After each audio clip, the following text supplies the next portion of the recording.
who they really are, believe them the first time. What are the odds that she is tweeting about the Indiana Fever? In my opinion, quite low. Quite low. Like, people are like, what's up with the W and these cryptic tweets? That's the thing, is the likelihood that she is tweeting about the Indiana Fever organization is low. The problem is that Kelsey Mitchell, who performed as either Indiana's top or second best athlete during the previous campaign, published an ambiguous message on social media that numerous supporters interpreted as signaling her departure from the franchise. However, this interpretation appears questionable upon closer examination. The probability of Mitchell remaining with Indiana sits somewhere between 80 to 90%. Multiple factors support this assessment. She lacks motivation to depart, and acquiring her through exchange would require substantial assets. Any potential core trade scenario would demand significant compensation from interested teams. Mitchell's post from yesterday stated, "When people show you who they really are, believe them the first time." The chances of this message referencing Indiana's organization appear relatively minimal. Likelihood that she is tweeting about the Indiana Fever organization is low. The problem is that this is the kind of new WNBA sphere, and it's not. I don't even know if I'm going to blame the players for it, but at the end of the day, the players are the ones tweeting it, and the players are the ones kind of knowing, in my opinion, knowing how these things are going to be received. Because let's be real. If you tweet some cryptic shit, it's going to be assumed to be directed towards the organization when most people. Despite low probability, the mere possibility has sparked considerable anxiety. The modern WNBA landscape features this type of ambiguous social media activity regularly. While holding players accountable proves difficult, they ultimately control what gets posted and understand how followers will interpret their statements. Publishing vague content inevitably leads fans to assume organizational criticism, particularly when most admirers support the athlete primarily because of team affiliation. Some questioned why this concerned Unrivaled. The answer remains straightforward. Mitchell currently participates in that league. She hasn't visited Indiana for 3 months. Assumed to be directed towards the organization when most people that are fans of you for one thing. A lot of people are like, oh, why is she tweeting this about Unrivaled? The reality is that she is currently at Unrivaled. She hasn't been in Indiana in 3 months. It is near certainly not about the Indiana Fever. But even though it is a near certainty it's not about the Indiana Fever, the 1% chance that it is has got people losing their damn minds. Someone said, "The post almost certainly lacks connection to the Fever franchise. Nevertheless, even a tiny 1% possibility has generated widespread panic. Reports indicate the statement derives from a Maya Angelou quotation. The source attribution matters little. This situation always generates disproportionate reactions. Matters unrelated to basketball suddenly dominate discussion. Arguments emerge that Mitchell deserves privacy and that fans mistakenly connect everything to the Fever despite her current unrivaled participation." Someone said it's a Maya Angelou quote. I don't even know. I don't even know what the context is. Like, it doesn't really matter who said the quote. But at the end of the day, this is always going to be something that this may like you've nothing to do with basketball, but here you are. It's about Unrivaled, not the Fever. You should leave Kelsey alone. All these people think she's talking about the Fever when she's at Unrivaled. But like the amount of people that are posting being like, oh, like basically, some people are like, oh, good riddance to her. People are thinking this is a shot at Caitlin. Yet substantial numbers of commenters express opinions ranging from dismissal to speculation about conflicts with Caitlin Clark. The responses reveal how audiences interpret information according to pre-existing beliefs. Initial reaction to the post produced, no particular concern. Logic suggests she's not currently in Indiana, making basketball-related controversy unlikely. Ultimately, it's simply social media content. Some observers genuinely believed Mitchell targeted Sophie Cunningham with this statement, using it as justification to attack Cunningham. WNBA social media represents perhaps the most chaotic environment imaginable. And like, oh, like basically, some people are like, oh, good riddance to her. People are thinking this is a shot at Caitlin Clark. And the amount of people in the comment section, this is the funniest thing where it's like, people read into everything the way they want to. I read this and I'm like, okay. Didn't think anything of it. And the reason I didn't think anything of it is because I'm like, she's not in Indiana right now. There's a good chance this is not in any way about basketball. And look, it's just a tweet. It's a tweet at the end of the day. Users could theoretically post about literature and somehow connect it to Paige Buchers through creative interpretation of the word page. The mental gymnastics required to manufacture these connections defy rational explanation. The situation escalates from Mitchell posting something potentially meaningless to audiences, deciding it references everything simultaneously. Examination of post engagement reveals discussions spanning Paige, Kelsey, Maddie, ACC, and WNBA topics broadly. Speculation suggests Mitchell might join Dallas, contingent on complicated trade scenarios. If Dallas desires Mitchell, they'd surrender the first overall selection. Suggestions about trading for Arike Ogunbowale ignore reality. Would Indiana's management demonstrate such poor judgment? It's just a tweet. It's a tweet at the end of the day. And some people literally thought that this was her taking a shot at Sophie Cunningham. Like, this was her deciding that she wanted to take a shot at Sophie Cunningham. And, like, are using it as an excuse to attack Sophie Cunningham. And I'm like, this is madness. WNBA Twitter is the most mad place ever. It is. Like, people could literally say, I'm just trying to think off the top of my head some, like, absolute bullshit that people would tweet. Ogunbowale's value has declined significantly. Perhaps a package including Ogunbowale, the 2027 Vegas selection, and Louisa Gielstetter could interest Indiana.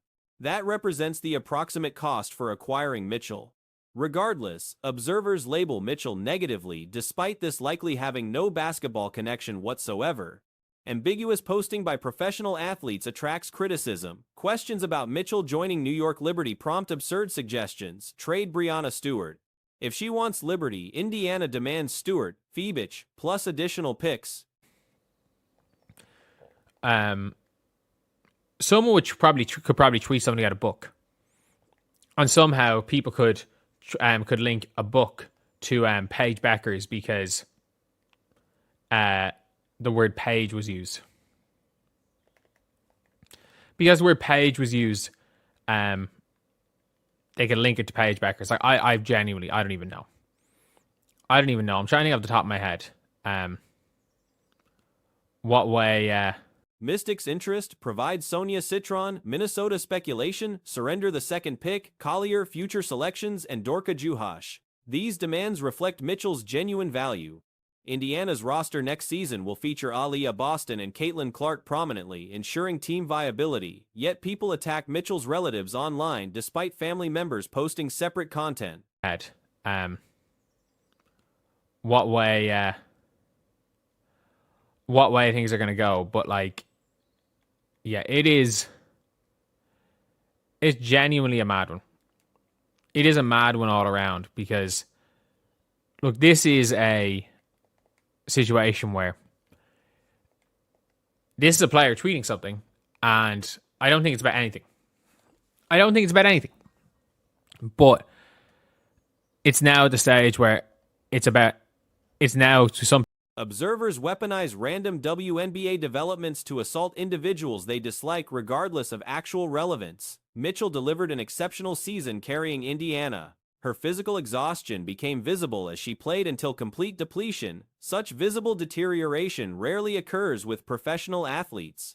Mitchell produced one of the finest individual campaigns for Indiana since Tamika Catchings when considering playoff performance included. This represents an arguable comparison even against Clark's rookie year when evaluated holistically. Mitchell potentially exceeded Clark's 2024 production during the 2025 season. So, obviously, look, everyone is going to be looking at Caitlin Clark and seeing what she's doing, keeping an eye out at our fans. And obviously, in the Taylor Swift documentary, Caitlin, they made sure. And this is one of those things where it's like, you just kind of know if they're being smart about things. So in the Taylor Swift documentary, she's playing in Indianapolis, and obviously, am I right in saying? This comparison doesn't diminish Clark's remarkable abilities but rather highlights Mitchell's excellence. From the Connecticut Sun matchup forward, Mitchell arguably performed as the league's premier player, including substantial playoff contributions. The season was genuinely remarkable. People surrounding Mitchell possessed sufficient intelligence to recognize her player archetype. Nobody previously considered Mitchell superior to Ogunbowale despite identical playing styles. Observing Ogunbowale's situation deteriorate into potential expansion draft liability demonstrates risks. Mitchell understands that joining a struggling franchise transforms her trajectory from guaranteed supermax contracts alongside Clark to possibly becoming perceived as problematic. And obviously, am I right in saying this was the was it one of the ones where it was like one day she was there in like the crowd and the next day she was there was such a big deal made about it. Actually was in the VIP section with Travis Kelce. They made sure, they put Caitlin Clark in the dock. And I've seen this a good few times. I've seen this picture a good few times being like, oh, I think I saw Caitlin. They made sure, they were smart about it. They made sure to put a split second of her in it. So that her. While Mitchell might avoid Ogunbowale's exact circumstances, the possibility exists. This awareness likely influences her decision-making regarding future destinations and contract negotiations. Caitlin Clark's mainstream presence continues demonstrating patterns similar to last season's off. They made sure to put a split second of her in it so that her fans are talking. And that's one of those things where it's like, I'm not going to go as far as to say Taylor Swift is using Caitlin Clark for fame. That's a crazy thing to say, but the team making a documentary, their job is to get clicks. Their job is to get views. Their job is to have people talking about it. And in a similar way to the fandom, with Taylor Swift fandom, anytime Taylor Swift appears, her fans are kind of there. We saw it with the recent Taylor Swift documentary featured Clark's presence, and the filmmakers made calculated decisions regarding her inclusion. Swift performed in Indianapolis during this period, with one notable occasion where Clark attended the concert and appeared in the VIP section alongside Travis Kelce. The documentary producers strategically ensured Clark's brief appearance made it into the final cut. Multiple people have reported spotting Clark in the footage, sharing screenshots, and discussing the moment. The producers demonstrated awareness by including just enough footage to generate conversation among her fan base. While describing this as Swift using Clark for fame would be excessive and unreasonable, the documentary team's primary objective involves generating clicks, views, and discussion. The production crew understands their business model requires maximizing engagement. Fans are kind of there. We saw it with the NFL 3 years ago. Wow, was it 3 years ago? 2 years ago? But we did see it at a point in time. Maybe it was 2 years ago. Yeah, the year it was 2 years ago. Where Taylor Swift just appearing in anything got views for Taylor Swift fans. And you're seeing it with Caitlin Clark. Caitlin Clark just being there at a Swift's fandom operates similarly, appearing wherever she's featured. The NFL experienced this phenomenon approximately 2 years ago when Swift's presence at games automatically attracted her massive following. Clark's appearances generate the same effect. Whether attending NFL games, Swift concerts, or other high-profile events, Clark's presence guarantees her fans will watch and engage with that content. Various organizations and platforms have capitalized on this dynamic. The PGA leveraged this attention, and numerous podcast clips feature discussions about Clark. And you're seeing it with Caitlin Clark. Caitlin Clark just being there at an NFL game with Taylor Swift. Sorry, NFL game at a Taylor Swift concert is going to get Caitlin Clark fans watching the documentary. And to be honest, it's just with everything. Like, obviously, we saw the PGA taking advantage of it. And it's not even a case with a lot of these things of when people say taking advantage, it's never really in a malicious extent. I'm never going to say it's maliciously doing it. We've seen it with all podcast clips, and again, When Sue Bird discusses Clark on her show, or when Sophie Cunningham mentions her on podcasts, it's not malicious exploitation. A genuine curiosity exists surrounding Clark that transcends typical sports coverage. This level of recognition carries both advantages and disadvantages. The negative aspects include disturbing stalker situations that keep occurring, hopefully eventually ceasing, though reality suggests dangerous individuals exist everywhere. Clark requires a reliable security team constantly surrounding her, addressing even situations with minimal threat potential to ensure complete safety. These precautions remain necessary given her visibility. We've seen it with all podcast clips, and again, I don't believe it's malice. Like, I don't believe when Sue Bird talks about Caitlin Clark for clicks, it's malice. I don't believe when Sophie Cunningham mentions Caitlin Clark or a podcast I was mentioning it's malice. There is just this level of kind of curiosity with Caitlin, and there can be positives and negatives to that level of fame. Obviously, the negatives to that level of fame is some of the awful stalker situations that keep happening, and you hope don't. You hope eventually. Even casual social media posts generate unexpected attention. Liz Kitley recently shared photographs with Monica Zanano, who's friends with Clark. Suddenly, an image appeared showing Clark alongside Kitley and Shinano, immediately circulating widely across social platforms, with everyone discussing Clark's appearance with Kitley and Monica. The connection makes sense considering their friendship circles. Kitley's basketball situation presents interesting questions regarding her future. She struggled significantly during her time with the Washington Mystics, posting concerning statistics. You hope eventually stop, but unfortunately, it's the way the real world is. There's going to be nut jobs everywhere. So, obviously, Caitlin's got to keep her team in check. She's got to have a good security team around her to make sure. And even if it's someone, in a lot of situations, like even if there's something, even that's 1% chance of being a threat, to make sure it doesn't happen. But even still, something like this, like Liz Kitley just posted a bunch of pictures, because obviously Liz Kitley. Last season, Kitley averaged just 1.3 points per game and didn't participate in any games for the Mystics after signing with them. Many people previously discussed her as though she'd become the league's next star, claiming she would have been selected second overall had injury not intervened. Those predictions never had realistic foundations. These situations reveal an essential reality about Clark's fame extending beyond sports boundaries. The intrigue surrounding her transcends basketball itself, partly because WNBA players compete for relatively brief periods.